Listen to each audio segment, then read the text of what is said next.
আমরা আল্লাহর কসম করে বলছি, যদি বাংলাদেশের তাওহীদি জনগণ একটাবার জেগে ওঠে, এর আগের মানুষরা তো পালানোর পথ পেয়েছে, আপনারা কিন্তু পালানোর পথে পাবেন না ইনশাআল্লাহ।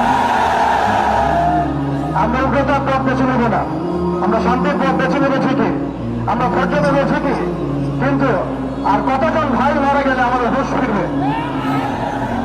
আর কতজন ভাই মারা গেলে আমাদের হুঁশ ফিরবে?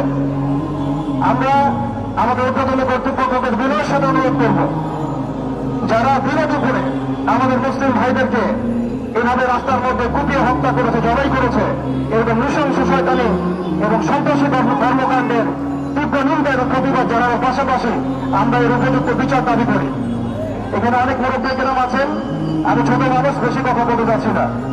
আমরা একটা দাবি উত্থাপন করতে চাই, বাংলার জমিন শান্তির জমিন। এই শান্তির জমিনে যদি কেউ উগ্রতা প্রদর্শন করতে চায়, আল্লাহর কসম করে বলছে আমরা হাতে হাত ধরে বসে থাকবো না।